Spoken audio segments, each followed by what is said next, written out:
Hey fam, if you haven't heard about Anchor, it's the easiest way to make a podcast. Let me tell you about it. It's free. There's creation tools that allow you to record and edit your podcast right from your phone or computer.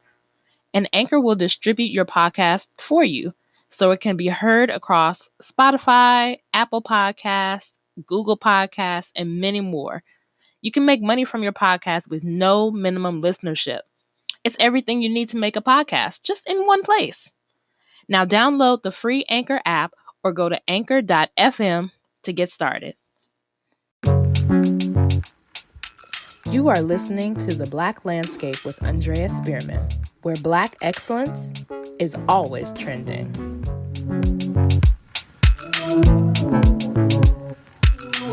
Welcome back to The Black Landscape. Today we are talking with Ave-Ameenah, photographer extraordinaire, multidisciplinary artist, and prima community leader. Hey Ave, how are you today? Well, hi. Thank you for having me.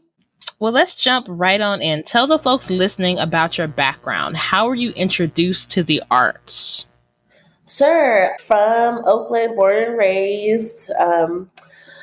My first introduction to art was actually taking dance classes and after-school programs in Berkeley with Miss Betty.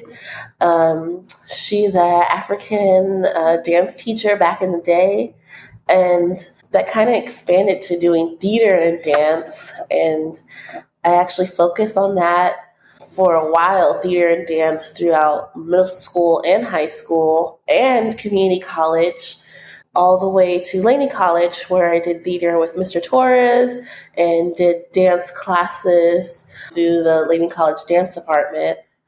And then I don't know, I think after doing that for so long, I needed to spark some more creativity and kind of just got into photography and started traveling across the world with my camera and documenting my experience with traveling by myself, my experience with connecting with other Black people across the world, and preserving that through picture taking and a little bit of filmmaking. And so that kind of started my journey through photography. And now more recently, I have been trying to play around with cinematography and supporting friends with their music videos and teaching myself how to edit via YouTube with different software. So that's kind of my background and my ever expanding art, creativity, knowledge, and sharing experiences. Awesome. And you were saying before, specifically doing this travel work and taking pictures of people who look like you, what drew you to that? Was it just an innate, I want to capture people who look like me, who sound like me, but are somehow different in this way because they're on a different space, they're in a different land? Yeah. So I back in 2015, a friend of mine who is Afro-Colombiana, she went back home and was like, girl, come visit me to Colombia. And I just had no desire to ever go to Colombia. It was never something I thought of doing, but this was my first time traveling out the country into a place where there were majority Black people. I've gone to Europe, and that was a cute experience, but traveling to Colombia, a cute experience. It was cute. People still be like that was cute. It's nothing and there were Black people there too, but when I went to Colombia and I went to this town of Cartagena, it was clearly still African rooted and clearly colonized. And I went the first time, and when I came back to the States, I was like, I gotta go back. So I went back the second time by myself and was able to really travel by myself. And this time I just spent my time in Cartagena. And Cartagena is on the Caribbean coast where a lot of enslaved Africans were dropped off, more so than like the States. So it was just the spirit there felt different, and it felt really connecting. And so I felt inspired about like documenting, because I feel like where I'm from in Oakland, a lot of people don't have the opportunity to travel, or even let alone travel outside of Oakland, but go outside of Mhm. America. And Mhm. so the ideal for me was like, I'm not just taking pictures, but I'm engaging with people, and I'm talking to them, and I'm listening to them. And as much I had to learn a little bit of Spanish, so it was kind of like Spanglish. But people you feel people's like energy and body energy, and you kind of understand. And so I felt that I needed to just share this knowledge. And so um, I went back in 2016, stayed there for about 3 weeks, and was going to not just meet Black people in the city, but there's still villages in Colombia that are literally just Black African people and nobody else, just Black people. And you just don't see that. And I wouldn't have known that was there unless I like had not gone and seek it. So yeah, it was just kind of important for me to like have these experiences and share them with people so that they can go and creatively explore their identity and their culture, specifically Black people to go explore their identity and their culture. Um, because Black people are literally everywhere, literally Yes. all across the world. Yes. We are everywhere. With that experience of experiencing the Black Columbia, But do you feel that that was an inspiration for? Well, I'll just jump into it. I was reading about this altar work that you created back in October 2020 as part of San Francisco's Mission Cultural Center's online version of Dia de los Muertos. yeah, And that work was featured in the SF Chronicle. And I really wanted to talk to you about that because I want to see if that journey to Colombia kind of inspired more Afro Latino heritage yeah. inspiration. Yes. Thank you. Oh my God, I can't believe you saw that. Yes, so Yeah. I did. A friend of mine, Alex Martinez, was asked by the Mission Cultural Center for Latino Arts in San Francisco to do a Black Lives Matter altar for their Festivals of Altars this year. And we decided that we kind of want to focus on Black trans lives, because I think that it kind of got lost in the Black Lives Matter movement. And we like knew that there's going to be so many altars for all the lives that were lost this year because of police brutality, but there hasn't been a lot of highlight on the violence of Black trans women who've lost their life to violence, and not just police violence, but violence in our own community. I would say more so not the Colombian culture influenced me, but more Haitian culture influenced this altar, because the Haitian Day of the Dead, Fête Gede, is celebrated in November, the same time that Dia de los Muertos is celebrated. And fortunately for us in Oakland, and you and I being in dance community, we're familiar with Fête Gede, but a lot of people don't know that Black people celebrate the dead too, in the most elaborate ways. This year's altar, by the time we finished our altar, there was, I believe, 31 Black trans milkmen who were murdered this year. So we were able to print their pictures, but we used the theme of Fête Gede in our altar for them, which was having the sacred colors of purple, black and white, and ground art illustration that we use with beans and dry foods that are called veves. And veves are basically different sacred drawings for different spirits. And so for our centerpiece, I did some fabrics and fiber weaving of the Gede, Fet Gede. Wow, this name is slipping me. But Fet Gede, the spirit himself, he's very free and loves to dance, and know that like dancing from all types of our body is like how life is made. So it's death is sad, but it's also a celebration. And even having sudden death, like being murdered and not being prepared for, it is sad and it takes a lot to overcome.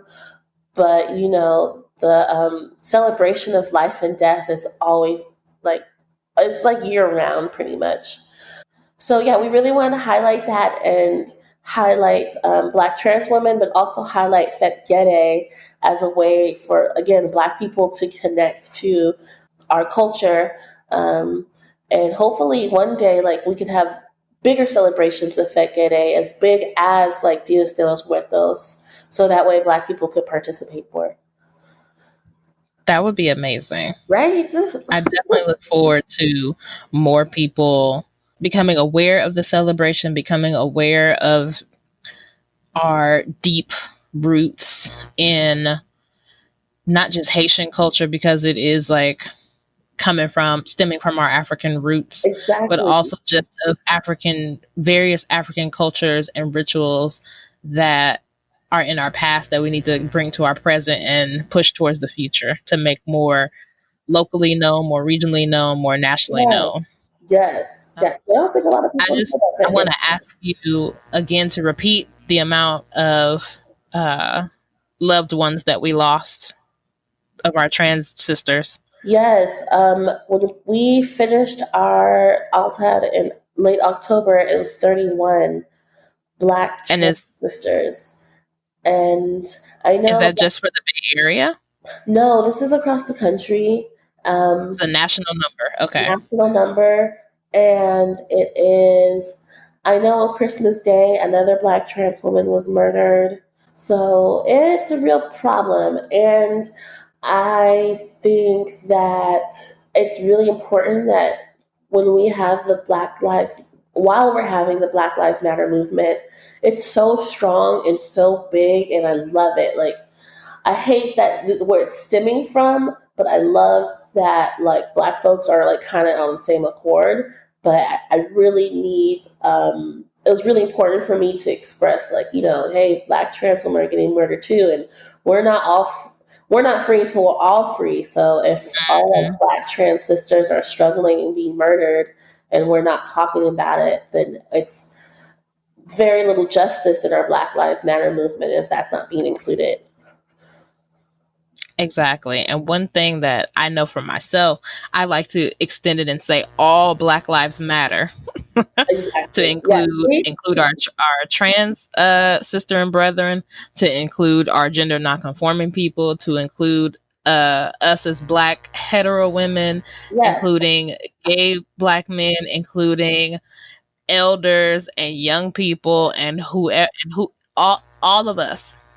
And that's the thing. I feel like, I've seen there be a division and people want to specify which Black Lives Matter, and it's like, no, all of them. All of us. That just doesn't make light skin, dark skin, short, tall, fat, skinny, in between, all of it. Yeah, we all matter. We can't have division amongst the Black lives because all of them matter. That's what I'm saying. Like, if we're like separating, then we're being just as harmful as like supremacists and anti-Black people. Like, that's being harmful. And I think if the strength in numbers, just like we say out here in the gay, like really the strength is in numbers. If we're all on some sort of same accord, then we're going to be successful in our movement.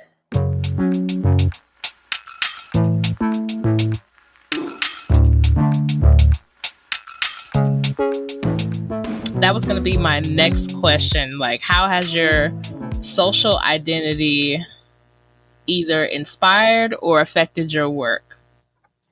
Sure, dang, that's a good question. I feel like I ask myself that a lot. So I do identify as a queer person, and I date all types of people. And I try to be inclusive in that in my photography and my work, as well as sharing and displaying all types of bodies in my work too. Mm-hmm. And I don't know, I feel like sometimes it can be challenging. It's like social media is a strange place, especially Instagram. I feel like I produce really beautiful work and content, and I'm constantly trying not to compare myself to other great artists who are out here, and try not to rely on like social media to validate my art.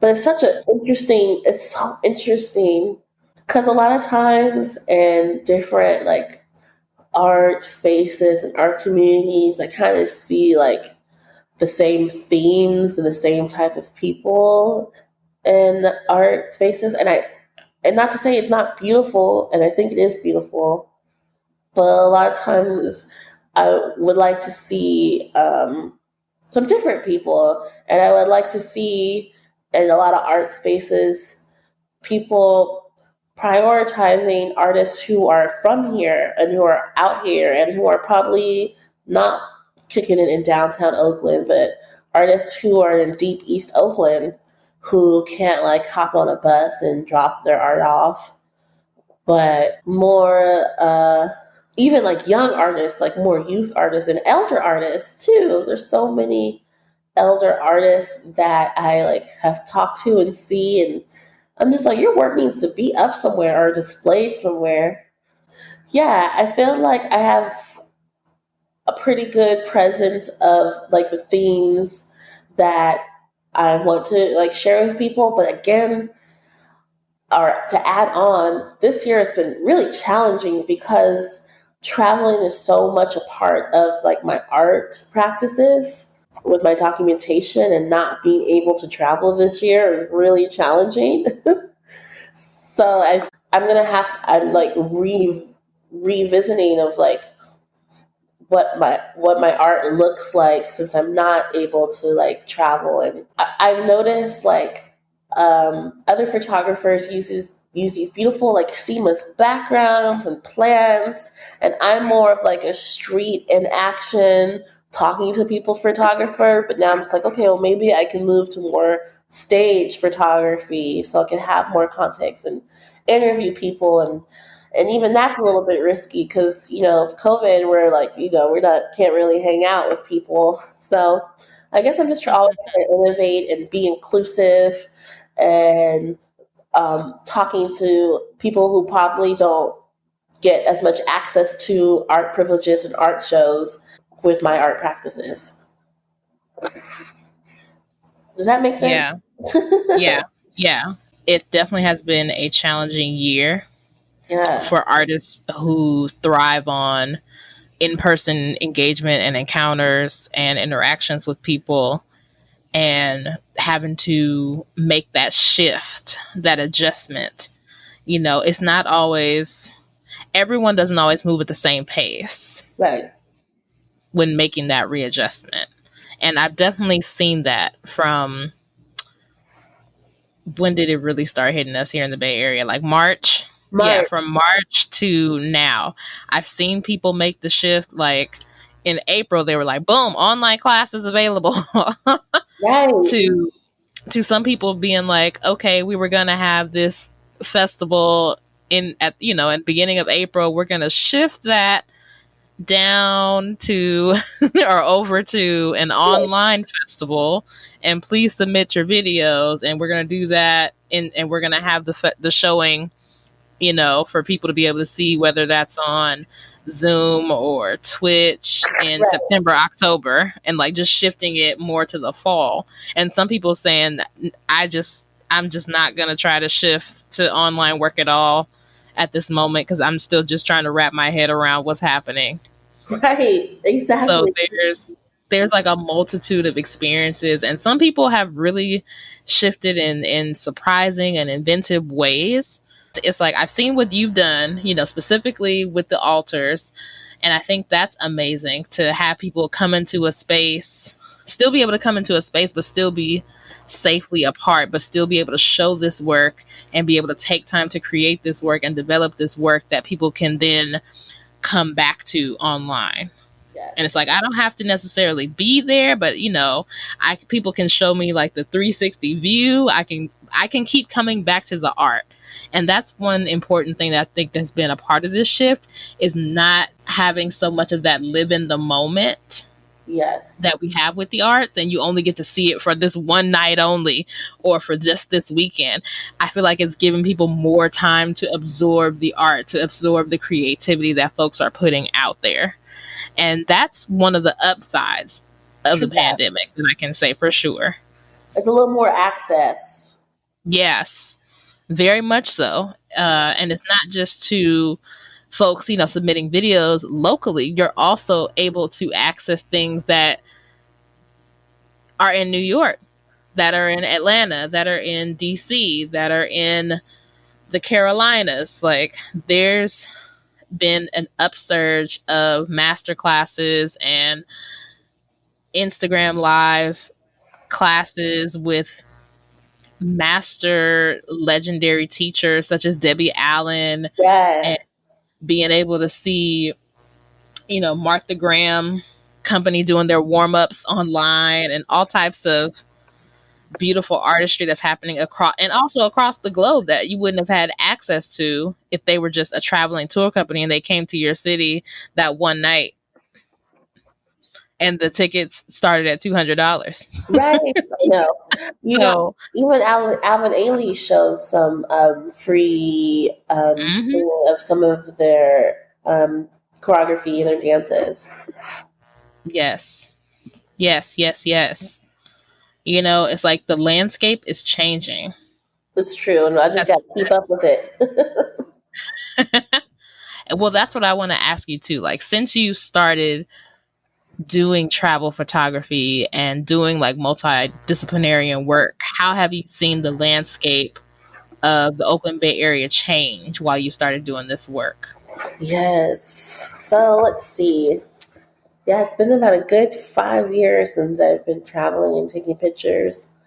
Um, being from Oakland, like both of us are, you see a lot of shifting.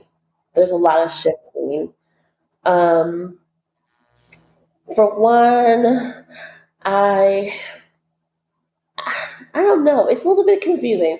I don't. Do you remember going to First Fridays back in the day before it was just like pack, pack, pack? Yes. Um, When it was yes, more low key, when it was it super was, artsy. yes, super artsy, super low key, not hella police, not people getting shot at. I just think, yeah, I do miss those days when we were just taking the streets and When it um, was an art stroll. it was an art stroll, yeah, and you had a lot of creative people. Um, I guess I miss that kind of like taking space through art. Um, but more recently, I do I do like seeing that there um, is a lot more Black ran art spaces.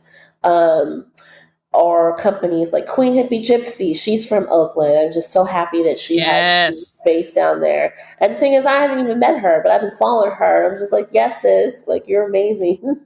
Same. Um, I've purchased a bunch of incense from really? her. Okay, you see, I gotta Yes. go there. Um, Support Black businesses. yeah, support Black, especially Black businesses, people who are from here. Like, support them because this is our home. This is what we know. I love seeing that there's a couple art galleries downtown by Black women. I love that. Mm-hmm. I love seeing like Afro Urban Society, who like uh, owned by Black women too, and being able to have these amazing dance classes where Black people are like leading it, And um, I know that Afro-Urban Society tries to like prioritize Black attendance in their classes too. So I do like seeing that. I do, the shifting is happening, and I guess it's something that we have to like kind of get along with.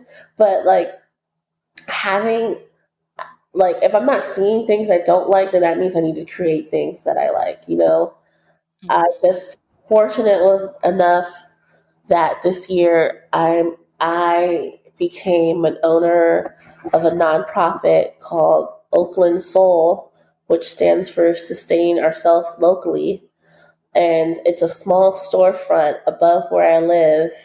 And my big vision is to make this storefront space. It's a storefront space, but it's definitely more like an open studio where people could come and record, and people come rent their space and have their online classes there. And um, so the shifts that I like, I love. The shifts that I don't like, I'm just like, well, I'm just gonna have to make my own shit. So with this new, That the motto of Black women? pardon me.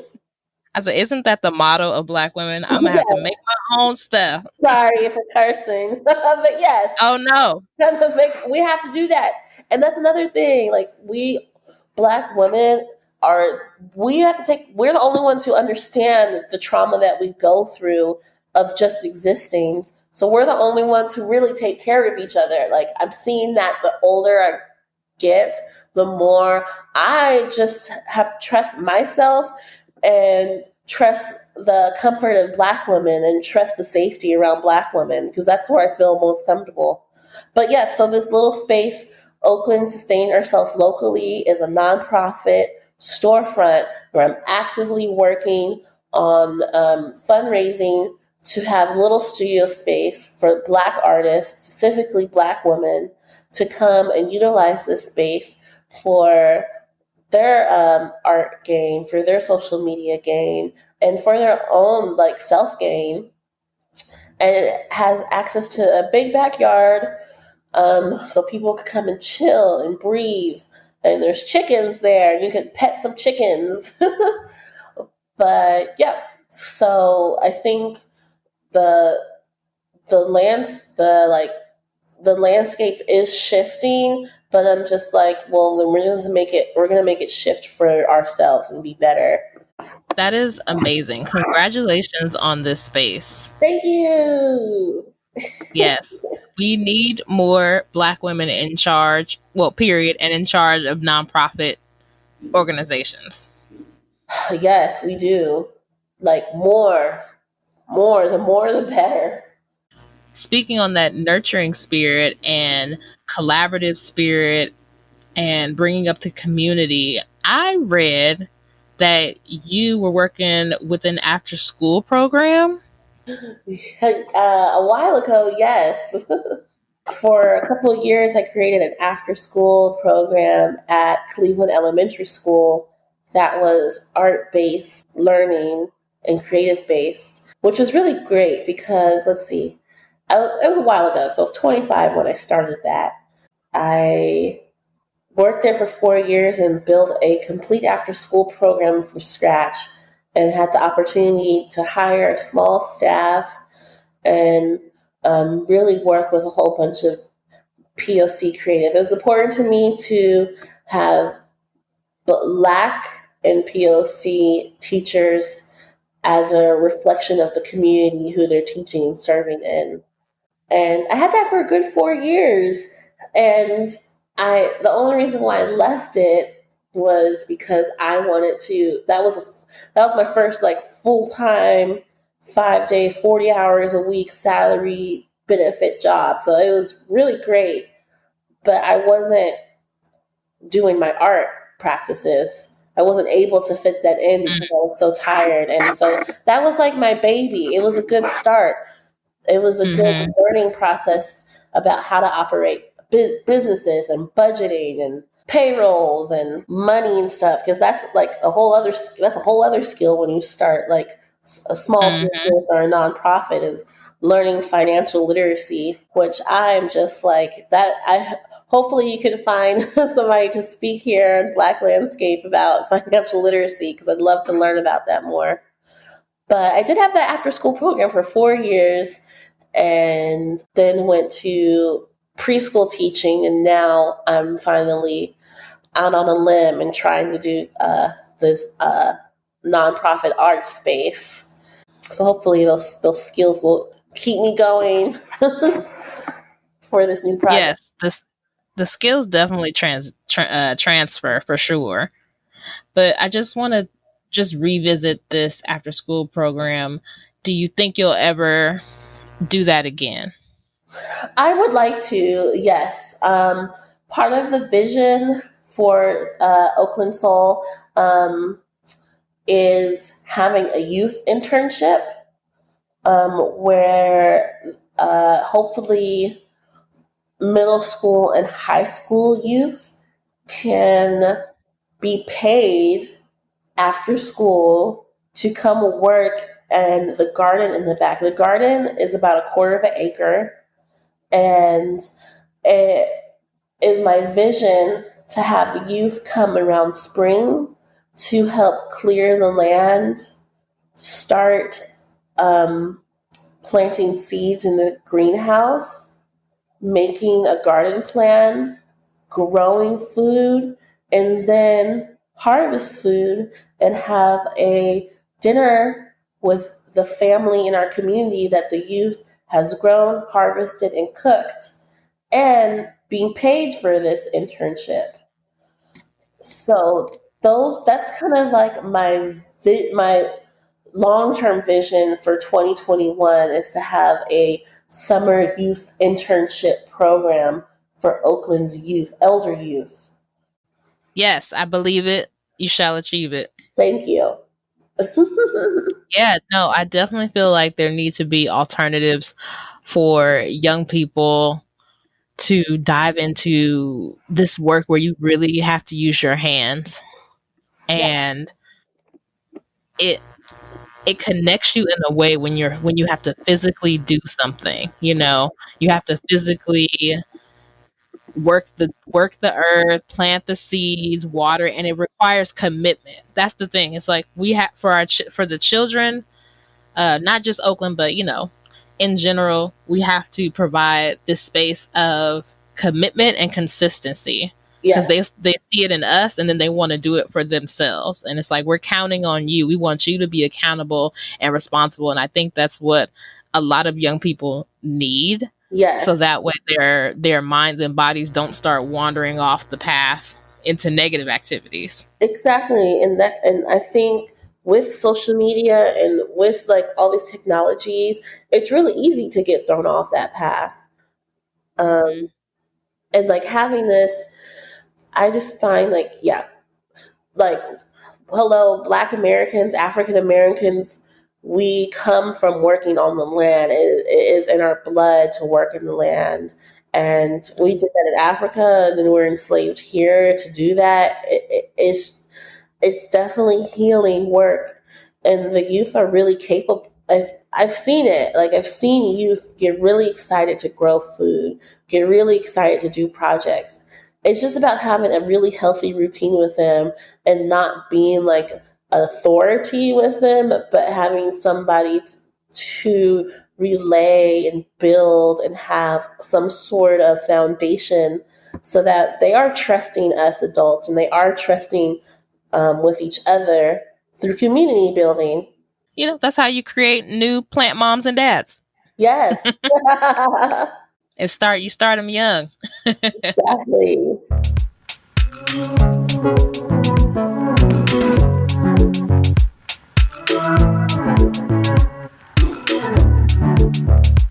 I'm going to shift a little bit back to your work with photography. What's your latest project that you're working on, if you're working on something? Sure. So I've kind of shifted to cinematography, doing, I did a friend's music video recently. Her name is King Key, She's from San Francisco, and she's a rapper, but not just any rapper. She's really inclusive. And I was able to do her music video this year. And now I just finished working for another San Francisco Black R&B singer, Romaine, and just finished filming his music video. So that current project, I'm editing this video, and that's all new to me. So I'm self-taught editing. So that's the I'm latest right there project. with you. Oh, good. Yeah, right with your podcast. I'm doing that, as well as another friend of mine's music video. Her name is Bomb Snacks, and she is from Compton, but she taught herself Spanish so she could talk to other Black people, and she raps in Spanish. And so we are in post-production with her music video, and we're co-editing. So right now it's looking like, music videos are the way to go for me. For creative outlet. And I do miss photography, and I'm hoping, we could get it together by keep wearing our masks so I could travel. Hopefully by spring it'd be nice to travel again, and ideally go to Haiti and try to document and connect and talk to other artists out there. So I'm working on the music videos, and my goal is to be in Haiti in spring or in the summer of 2021. Yes. I think Have you we're been to all Haiti? I have not been to Haiti. It's on Okay. my to-do list. Yeah. It's on my travel list. Yeah. Yes, I think everyone is feeling that spirit of like, I've got to get out of here. Yes. I want to get We out want of to travel. I know like a couple places are open, like Mexico and Puerto Rico, but I don't want to risk. I just want to be a responsible human being and know and try to not spread anything or cause any harm. But it's itching, and I'm just like, I got to get out of here pretty soon. And that's interesting that you said that. Like, that's definitely in your plans for this new year. Yes. I wanted to ask you, like, what are you holding space for in 2021? Yes, I'm holding space. I think that's a beautiful question. And I'm going to be reflecting on that all day today. But I want to hold space for 2021 to not be in discomfort anymore, and really loving on myself and talking about my future and talking about my goals, and shifting the way I do things in routine. I also grateful enough, like I finally have my own apartment for the first time since I left my dad's house. And I think this is such a good time.